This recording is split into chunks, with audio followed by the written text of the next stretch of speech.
جہاں تک پارٹیوں پہ پابندیاں ہیں، میں تو اصولی طور پہ کسی سیاسی جماعت پہ پابندیاں کا مخالفت تو کرتا ہوں، مگر اس سیاسی جماعت کو بھی سیاسی جماعت رہنے کا خواہش رکھنا پڑے گا۔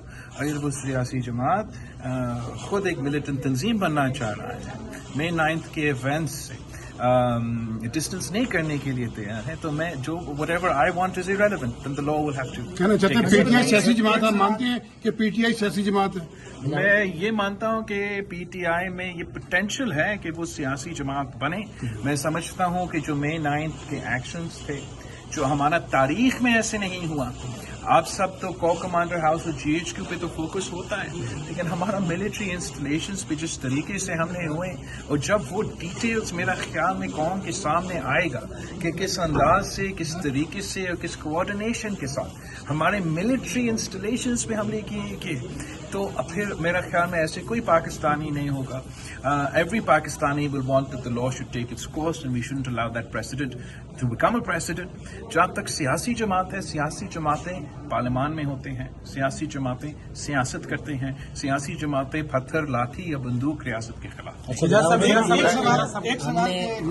ایک سوال یہ کہ آرمی ایکٹ پر دنیا سے کتنی مخالفت آ رہی ہے اور اس کو کیسے قبول کریں؟ تو میرا خیال میں جب بھی لوگ سنتے ہیں ملٹری کورٹس یا آرمی ایکٹ، ایک وسرل ایک آٹومیٹک ریئیکشن آتا ہے۔ شاید دنیا میں کوئی تنظیمیں میں اور یہاں ملک میں بھی اور ہمارا میڈیا میں بھی ایک غلط فہمی ہے کہ شاید جس طریقے سے پاکستان نے ماضی میں کانسٹیٹیوشنل امینڈمنٹ لے آ کے ملٹری کورٹس قائم کیے، شاید ویسے ہی ہم مئی 9 کے دہشت گردوں کے خلاف کرنا چاہ رہے ہیں۔ ایسے کوئی بات نہیں ہے، ہم کوئی نیا ملٹری کورٹ قائم نہیں کر رہے ہیں، ہم پاکستان کی آئین میں کوئی ترمیم نہیں لے کر آ رہے ہیں، ہم پاکستان کے قانون میں کوئی ترمیم نہیں لے کر آ رہے ہیں۔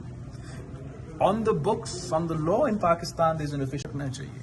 میاں صاحب کے ساتھ شہید محترمہ بینظیر بھٹو نے تب انگیج کیا جب میاں صاحب کو اندازہ ہوا کہ پاکستان میں جمہوریت ہونا چاہیے، جب میاں صاحب کو اندازہ ہوا کہ پاکستان کو جمہوری طور پہ چلنا چاہیے، تو تب شہید بیوی نے بالکل ان کے ساتھ بھی انگیج کیا۔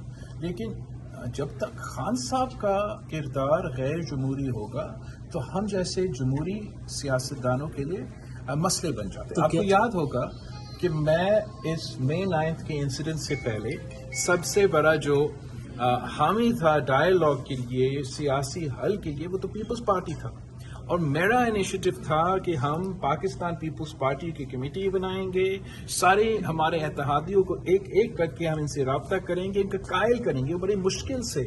آپ کو یاد ہوگا میں نے تو ہیلی کاپٹر لے کے پتہ نہیں کہاں پہنچے، سب کو خود جا کے قائل کرنے کی کوشش کر رہا تھا کہ ہمیں بات کرنا چاہیے، ڈائیلاگ کرنا چاہیے۔ اور وہ ڈائیلاگ میں آپ کو بتا رہا ہوں، وہ ڈائیلاگ سکسیسفل تھا۔